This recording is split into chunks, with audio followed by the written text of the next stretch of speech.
আমরা যারা Bangladesh army, navy বা এয়ারফোর্সে পরীক্ষা দিয়েছি বাট কোনো কাঙ্ক্ষিত রেজাল্ট আসেনি, অথবা আমরা যারা বিভিন্ন ভার্সিটিতে অ্যাডমিশন টেস্ট দিয়েছি বাট দেওয়ার পরও কাঙ্ক্ষিত একটা সাবজেক্ট আমরা পাইনি, আবার অনেকের হচ্ছে আর্লি স্ট্যাবলিশমেন্ট একটা প্রয়োজনীয়তা আছে, এই সব কিছুরই একটা ভালো অপশন হতে পারে বাংলাদেশ মেরিন একাডেমি। আমরা যদি একটু অন্যভাবে বলি, একটা ভালো ইনকাম সোর্স বা একটা ভালো বা হাই রেঞ্জের স্যালারির কেরিয়ার গড়ার জন্য বাংলাদেশ মেরিন একাডেমি খুবই ভালো একটা অপশন হতে পারে। সেই সাথে এখানে আমরা পাবো একটা ডিসিপ্লিন বা নৌবাহিনীতে যে যাওয়ার যে একটা ফিল, সেই জিনিসটা আমরা এখান থেকে ইনশাল্লাহ পেয়ে যাব। সো আর কথা না বাড়িয়ে আমরা আমাদের সেশনটা শুরু করে দেবো। আজকে আমরা জানবো কিভাবে মেরিন ইঞ্জিনিয়ার হওয়া যায় এবং মেরিন ইঞ্জিনিয়ার কেরিয়ারটা কিরকম। সেই সাথে আমরা আরেকটা জিনিস বলে রাখতে চাই, সেটা হচ্ছে যারা আমাদের ভিডিওটি দেখতেছেন তারা হচ্ছে আমাদের ইউটিউব চ্যানেলটা সাবস্ক্রাইব করে ফেলুন এবং আপনার কেরিয়ার রিলেটেড বিভিন্ন ধরনের ভিডিও পেতে বেল আইকনটা প্রেস করে রাখুন, যাতে করে আমরা ভিডিও আপলোড করার সাথে সাথে আপনি পেয়ে যান আপনার ভিডিওটা। ওকে, তো মেরিন একাডেমির যে কেরিয়ারটা আছে সেটা আজকে আমরা জানবো। তো বাংলাদেশ মেরিন একাডেমিতে পরীক্ষাটা কারা দিতে পারবে? বাংলাদেশ মেরিন একাডেমি আবেদনের যোগ্যতা, শিক্ষাগত যোগ্যতা হবে এসএসসি অথবা এইচএসসি পাস। আপনাকে শিক্ষাগত যোগ্যতা হতে হবে এসএসসি অথবা এইচএসসি পাস, সরি, আপনাকে হতে হবে এইচএসসি পাস, এবং এসএসসি এবং এইচএসসি দুটাতেই আপনাকে অ্যাটলিস্ট 3.5 এর উপরে থাকতে হবে জিপিএটা। জিপিএ থাকতে হবে 3.5 এর উপরে, এবং অবশ্যই আপনি বিজ্ঞান বিভাগ থেকে আপনার গ্রাজুয়েশন কমপ্লিট মানে এইচএসসি পাস করা থাকতে হবে আপনাকে। সেই সাথে আপনি যদি এইচএসসি তে পরীক্ষা, আপনি এসএসসি এবং এইচএসসি দুইটা পরীক্ষাতে আপনাকে ইংলিশে জিপিএ লাগবে সর্বনিম্ন জিপিএ 3। যদি কারো জিপিএ 3 না থাকে সেক্ষেত্রে আপনাকে আইএলস এ অবশ্যই 5.5 স্কোর থাকতে হবে আপনার আইএলস এ। সেই সাথে গণিত, পদার্থবিজ্ঞান এই দুইটা জায়গাতে আপনার ভালো গ্রেড থাকতে হবে, অথবা আমরা যদি বলি নাম্বার থাকতে হবে 60% অথবা 3.5 থাকতে হবে আপনাকে গণিত এবং পদার্থবিজ্ঞানে অবশ্যই। ইংলিশে যারা 50% মানে হচ্ছে কি জিপিএ 3 থাকলে আপনি অ্যাপ্লাইটা করতে পারবেন। আর হচ্ছে আপনার বয়স হতে হবে সর্বোচ্চ 22 বছর। সো এই যোগ্যতাগুলো থাকলেই আপনি কি করতে পারবেন, বাংলাদেশ মেরিন একাডেমিতে আপনি অ্যাপ্লাই করতে পারবেন বা একজন মেরিনার আপনি হতে পারবেন। তো এই গেল হচ্ছে আমার আবেদনের যোগ্যতা। সেই সাথে আমরা জানবো যে হচ্ছে শারীরিক যোগ্যতাটা কি থাকা উচিত, বিকজ আরেকটা জিনিস আমি বলে রাখি, বাংলাদেশ মেরিন একাডেমি কিন্তু আর্মি, নেভি বা এয়ারফোর্সের মতো এত কঠিন কোনো মেডিকেল না। এখানে চোখের মেডিকেলটা খুব সিরিয়াসলি হয়, বাকি মেডিকেল গুলো খুব তেমন কোনো একটা প্রবলেম না। তারপর আপনাদের চোখের পাওয়ার মানে -2.5 এর উপরে যদি থাকে, 6/8 এর উপরে থাকে, সেক্ষেত্রে আমাদের এই যে নাম্বারটা দেওয়া আছে 0192471160, আমি নাম্বারটা লিখে দিচ্ছি 01, আমি এখানে নাম্বারটা লিখি 0192471160। এই নাম্বারে আমাদের ফোন করতে পারেন বা হোয়াটসঅ্যাপ আছে, এই দুটো নাম্বারে আপনি যোগাযোগ করতে পারেন। এই নাম্বারটাতে যোগাযোগ করলে আপনারা কি পাবেন, আমরা আপনাকে যদি চোখে কোনো প্রবলেম থাকে বা কিভাবে প্রবলেমগুলো সলভ হবে -2.5 এর উপরে সেটা আপনি যোগাযোগ করতে পারেন। সো এখন আমরা কথা না বাড়িয়ে আমরা চলে যাচ্ছি যে শারীরিক যোগ্যতাটা কি থাকা লাগবে আমাদের। আসলে যারা অ্যাপ্লাই করবেন, যদি আপনি মেল হয়ে থাকেন বা আপনি যদি একজন পুরুষ প্রার্থী হয়ে থাকেন, সেক্ষেত্রে আপনাকে জিপ থাকতে হবে 5 ফিট 4 ইঞ্চি থাকতে হবে কি আপনার উচ্চতা। আর যদি ফিমেল ক্যান্ডিডেট হয়ে থাকেন সেক্ষেত্রে আপনার উচ্চতা হতে হবে 5 ফিট 2 ইঞ্চি। তো এটা হচ্ছে বেসিক একটা ইয়া। আর বিএমআই মানে ওজন কম বেশি খুব বেশি একটা প্রবলেম না, এটা আমরা জাস্ট বলে স্ট্যান্ডার্ডে বলে রাখি, ওজন কম বেশি খুব বেশি একটা প্রবলেম করবে না। দৃষ্টিশক্তি অবশ্যই আপনাকে 6/6 হতে হবে যদি আপনি নটিক্যালে যান, আর যদি আপনি ডেকে যান সেক্ষেত্রে আপনার -2.5 পর্যন্ত অ্যালাউড, অথবা যদি আমরা বলি 6/18 পর্যন্ত আপনাকে অ্যালাউ হয়তো বা করবে এই জায়গাটাতে ইনশাল্লাহ। স্বাস্থ্যগত অবস্থা এগুলা হচ্ছে সবকিছু ফিট থাকার দরকার, এগুলো আসলে আহামরি কঠিন কিছু না। বাকি কোনো মেডিকেল মানে নকনি, নাক কান গলা এইসব বিষয়গুলো আসলে এখানে খুব বেশি একটা গুরুত্বপূর্ণ না মেরিন ইঞ্জিনিয়ার হিসেবে যারা জয়েন করতে চাচ্ছেন। সো এটা বাংলাদেশ আর্মি, নেভি বা এয়ারফোর্সের মতো না। তো এখানে চোখটা আসলে বেসিক্যালি দেখা, বাকিগুলো খুব বেশি না। চোখেও বললাম যদি আপনার খুব বেশি প্রবলেমও থেকে থাকে চোখে, আমার সাথে যোগাযোগ করুন, আমি সাজেশন দিব, ওগুলো কাজে লাগালে আপনার জন্য সুবিধা হবে।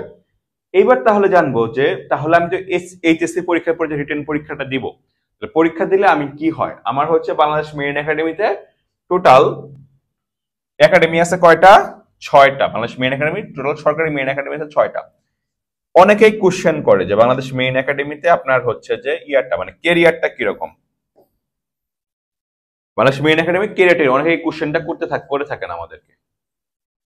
এই যে কোশ্চেনটা করে থাকে বাংলাদেশ মেরিন একাডেমি কেরিয়ারটা কিরকম, বাংলাদেশ মেরিন একাডেমির কেরিয়ারটা খুবই ভালো। বাংলাদেশ মেরিন একাডেমির কেরিয়ারটা কি খুবই ভালো, কিন্তু আমরা অনেকেই বলে যে হচ্ছে জব নাই বা জব পাই না, এরকম দেখবেন এরকম কথাবার্তা বলে। কেন বলে আমি বলি, আপনি যদি চিটাগং বরিশাল বা যেগুলা উপরের দিকে যেসব আছে, চিটাগংটা বিশেষ করে, এই মেরিন একাডেমিতে আপনি চান্স পেতে পারেন জাস্ট গ্রাজুয়েশন কমপ্লিট করার সাথে সাথে আপনার হয়তোবা কোন একটা শিপে জব হয়ে যাবে খুব ইজিলি।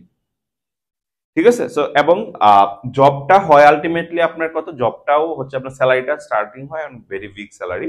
আমরা ওটাতে যাবো, তাকে আমরা বলে দিচ্ছি যে সরকারি মেরিন একাডেমি আছে কয়টা, বাংলাদেশ সরকারি মেরিন একাডেমি আছে 6টা। বাংলাদেশ মেরিন চট্টগ্রাম, বরিশাল, রংপুর, পাবনা, সিলেট, আর একটা হচ্ছে মেরিন চট্টগ্রাম। এই 6টা একাডেমি এখন তাহলে একাডেমিতে পড়তে কত টাকা খরচ পড়ে, 2 বছর পড়তে আপনার মানে 2 বছরে টোটাল মানে একদম 2 বছর মিলিয়ে টোটাল খরচ পড়বে হচ্ছে টোটাল কত টাকা, 90,000 টাকা। 2 বছর মিলিয়ে টোটাল খরচ পড়বে আপনার মাত্র 90,000 টাকা। এই হচ্ছে যে আমার মেরিন একাডেমির কি এটা। এবার দেখবো বাংলাদেশের যদি আপনি সরকারিতে না হয় সেক্ষেত্রে কি হয়, 3টা বেসরকারি মেরিন একাডেমি আছে। 3টা বেসরকারি মেরিন একাডেমি কোনগুলা, এটা হচ্ছে যে আপনার ইন্টারন্যাশনাল মেরিন একাডেমি বা আইএমএ, মাস marine academy, western marine academy. এগুলোতে পড়তে আপনার 10 থেকে 14 লাখ টাকা পর্যন্ত মোটামুটি খরচ হয় এই প্রাইভেট মেরিন একাডেমি গুলোতে। তো এবার আমরা দেখব যে হচ্ছে যে মেরিন একাডেমিতে প্রশিক্ষণটা কিভাবে হয়। দ্যাট মিনস আপনি রিটেন বা ভাইভাতে যখন টিকে যাবেন বা ফাইনাল সিলেক্টটা হয়ে যাবেন, তখন আপনাকে 2 বছরের ট্রেনিং হবে আপনার ইয়াতে, 2 বছর ট্রেনিং হবে আপনার ইয়াতে মানে হচ্ছে একাডেমিতে 2 বছরের প্রি সি ট্রেনিং হবে আপনাকে। তারপর আপনি হচ্ছে 1 বছর ইন্টার্নশিপ করার সুযোগ পাবেন।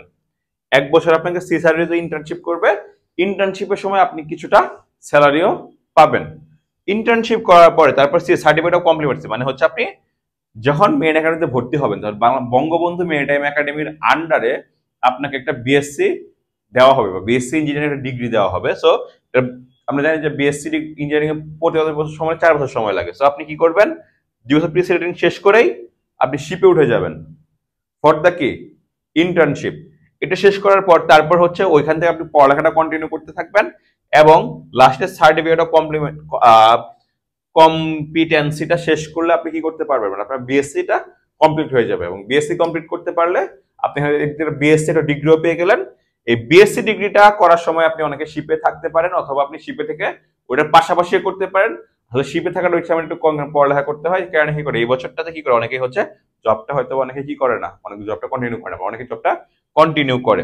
তো এই হচ্ছে আমার কি টোটাল ইয়াটা মেরিন একাডেমিতে হচ্ছে টোটাল 4 বছরের যে বা টোটাল যে প্রসিডিউরটা সেটা। আচ্ছা,